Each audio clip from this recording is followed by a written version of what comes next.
Hello everybody, thank you for joining me. The Butterfly Conservation Society has asked us to do a count of butterflies. They want us to sit somewhere outside for 15 minutes and count the number of butterflies we see, and this can be done on any day between July the 15th and August the 7th, and then entered on the chart that you can see online. I did this and came up with the rather unimpressive 2.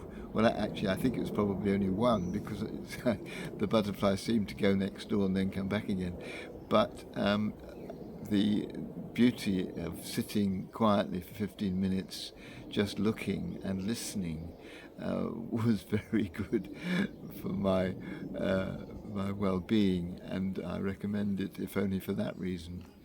But I must admit, though I tried not to, my mind did wander, and I remembered the saying that if a butterfly flaps its wings in Peru, then there'll be a tornado in China, or was that effect. This is, as I looked up subsequently, a reference to the chaos theory.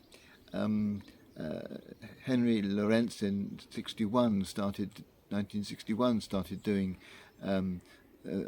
these studies because he was working on simulating weather patterns on his computer, and he discovered that though he could predict the weather in many ways, there were very small things which, if at the beginning of a simulation were different, meant that he could not predict how the simulation would come out at the end.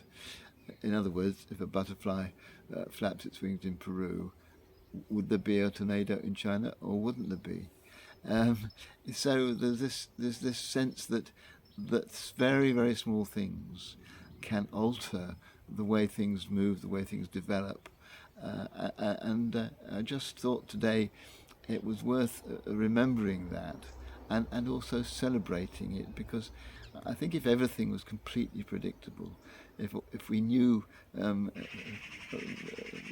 without fail exactly how the people we live with or the friends that we have will behave, if we knew exactly how events would turn out, if there was absolutely nothing in life that we couldn't foretell, how boring it would be.